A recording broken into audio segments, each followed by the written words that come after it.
Some clients own their own island or a big piece of land, and they would buy us just to hunt us. Some laid traps for us, and others would track us down like animals. It was important never to be the one captured first because you didn't want to appear like you weren't playing the game. You would be punished. It's one of the scariest things clients ever had me do. Well, Kendall claims that she was purchased by wealthy clients to do anything they pleased.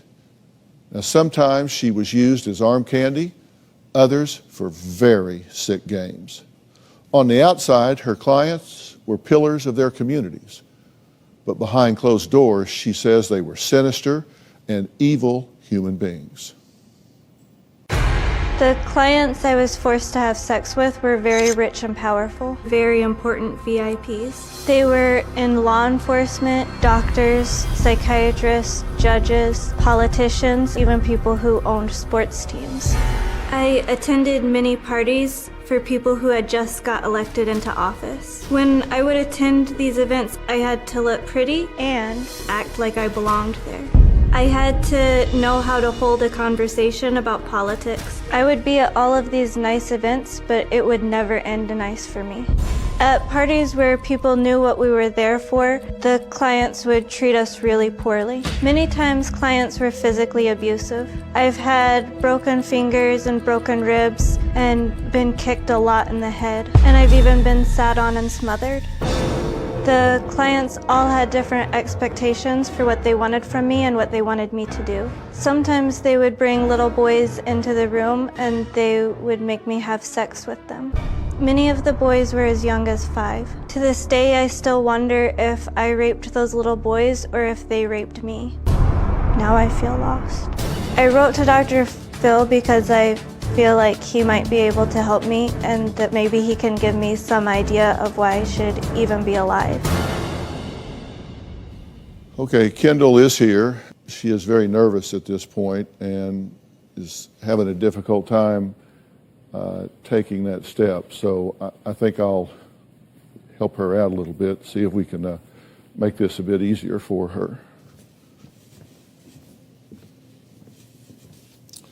Hi, Kendall. Kendall, Dr. Phil, how are you?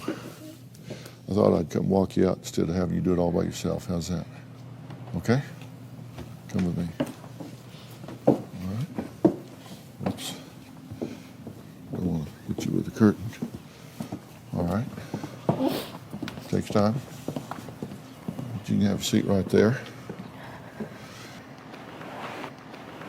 Let's right off the top address what I've read and heard is your number one concern. You said is that I'm not going to believe you and send you back to this person that you describe as the man who owns you. Okay. Well, let me clear that up right off the top. Absolutely, unequivocally, that's not going to happen. I 100% believe that you have been trafficked. I 100% believe that you have been exploited. I 100% believe that you have been hurt, that you have been beaten, that you have been abused. And I 100% believe that you deserve the help that you've reached out to get.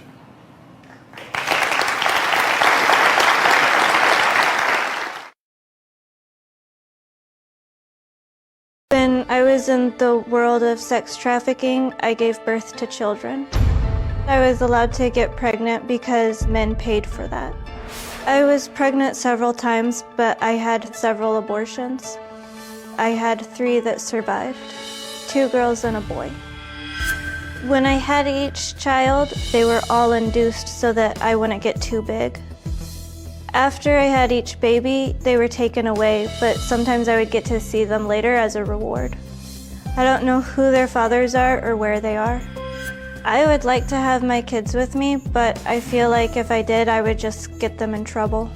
It's been so difficult that even now I try to forget that I've had them. Were you involved in raising these children? No. So how quickly were they taken away from you? Right after I had them. So you've not seen them? You don't have a relationship with them? I've seen them several times for like if I did something right or if he wanted me to do something, sometimes he would say I could see one of them after. And there was the younger girl I had, I saw her more often than the other two. Now, when he started trafficking you in a commercial way, how many times would you be expected to perform in a day? I don't know. It's hard to even know sometimes when the day ended. Would you see 3 or would you see 15 More like 15. in a day? Yeah, unless, if the client paid for something exclusive, then you could be with him longer. Or if they were doing something different than just sex, you have to finish with the client, do whatever they want. But if it was just sex, it would be a lot of men. Okay, and when you would see 15 a day, where would you see them? Would it be in a hotel? Would they come to you? Would you go to them? Where would you see that many people? Like a lot of times I would go to parties and that's where I would see them. Sometimes they would come to me if I was being punished for something and I was put in one of his brothels, then they would come there. Sometimes I just would live in a room for a while where the men would come, but sometimes I would live somewhere and we would go to visit the men. Uh-huh. And when you were flown, you said sometimes you were put on a private jet and flown into a big event, and you had to dress up and be highly groomed, and so you would fit in. For the clothes, usually a guy would come in with a lot of expensive clothes and dress us up. I also had a hair and makeup artist. That would fix you up for a big event? Yeah. And how much would you charge these people? I didn't charge them anything. You didn't handle the money? No. So it was direct to, who did handle the money? I guess the people working for the man who owns me. By the man who owns me, that my birth parents had me for him, so I've always been his. One time I met them and they told me that I should appreciate what they did for me. They told me that this was the best thing for me. I believed that they were right, and I also believed that it was my fault that I didn't appreciate it. The man who owns me told me that I was special to him. I was strong, very smart, and not every girl would be able to do the job that I was made to do. I traveled with him frequently. When he had very special clients, I was the person that they would see. When the man who owns me wasn't around, there were people that we called watchers, whose job was just to watch us, and there were people whose job was just to move us from place to place. When the movers would come for us, they would always come in the middle of the night like they were kidnapping us and drug us. They would put several of us in the trunk of a car. They were constantly moving me to different places, brothels and sometimes to big mansions with servants. In some of these places that we would stay, we would be in basements. In some places we would be in rooms with cages or with tools on the wall, locks with different keys, and they were all used sexually on us. For the little boys, men would have sex with them. When they turned 5, then they were forced to have sex with women. The girls would start having sex as infants. All of this was completely normal to me, and I never thought seriously about leaving. You weren't allowed to use the word trafficked, correct? Why is that? Because the man who owns me said that I wasn't trafficked. I was made for that, and trafficking is when girls who aren't made for that get kidnapped or sold into it.